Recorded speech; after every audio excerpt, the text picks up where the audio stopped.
एका दाट जंगलात सुंदर असा एक मोर राहत होता। तो दिसायला तर देखणा होता, पण त्याहून जास्त तो चतुर होता। सगळ्या प्राण्यांना त्याच्या नाचाचा मोह होता, पण मोर स्वतःच्या डोक्याने नेहमी एखादा ना एखादा विनोदी प्रकार करून दाखवत असे। एका उन्हाळ्याच्या दिवशी जंगलातील हत्ती पाण्यासाठी तलावाकडे गेला, पण तलाव कोरडा पडलेला। हत्ती खूप रागावला। मोराने लगेच फडफडत हत्तीसमोर नाचायला सुरुवात केली।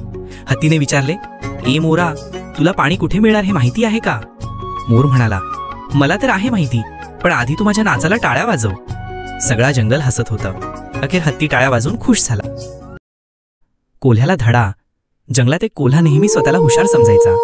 एकदा तो मोराला म्हणाला, तुझा आवाज इतका वाईट आहे की तू कधी गाणं गाऊ नकोस। मोर हसला आणि म्हणाला, तू बरोबर आहेस, पण मला गाणं गाऊन खायला मिळत नाही। मला माझ्या पिसांवर लोक खुश असतात। त्याच क्षणी मोराने आपली शेपटी फुलवली। कोल्हा पिसांकडे बघत राहिला आणि एका खड्ड्यात पडला। सगळे प्राणी खळखळून हसू लागले। गावाच्या कडेला एका शेतकऱ्याची डाळिंबाची बाग होती। मोर रोज रात्री तिथे जाऊन नाचायचा। शेतकऱ्याला वाटायचं की भूत आला आहे। एका रात्री शेतकऱ्याने मशाल घेऊन बागेत प्रवेश केला। मोराने पाहिले आणि जोरात ओरडला, काव काव। शेतकरी घाबरून मागे पळाला। दुसऱ्या दिवशी त्याला समजले की ते भूत नव्हे तर मोर होता। गावात सगळ्यांनी त्याची खिल्ली उडवली। एका दिवशी वाघाला खूप भूक लागली। तो मोराला पकडायला निघाला। मोराने वाघाला पाहताच मोठ्याने ओरडले, अरे वा, आला राजा, आज तर माझं भाग्य फळलं। वाघ चकित झाला, हा एवढा खुश का आहे? मोराने पुढे सांगितले, तू जर मला खाल्लंस तर तुझं पोट तर भरलं जाईल, पण संपूर्ण जंगल माझ्यासाठी रडेल। तुला मग झोपच लागणार नाही। वाघ थोडा विचारात पडला। बाकी प्राणी मागून हसायला लागले। वाघाने लाजून मोराला सोडलं। 5वा किस्सा, जंगलातील सभा।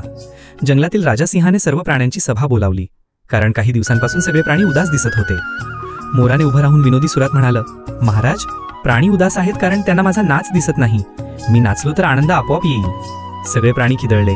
सिंह हसून म्हणाला, ठीक आहे, मग तुझ्या नाचाने सभा संपवूया। मोराने रंगीबेरंगी पिसं उघडून असा नाच केला की सगळ्या जंगल टाळ्या वाजवू लागलं। शेवट, मोराचा संदेश। मोर फक्त स्वतःच्या चतुराईवर जगत नव्हता, तर इतरांना आनंद देत होता।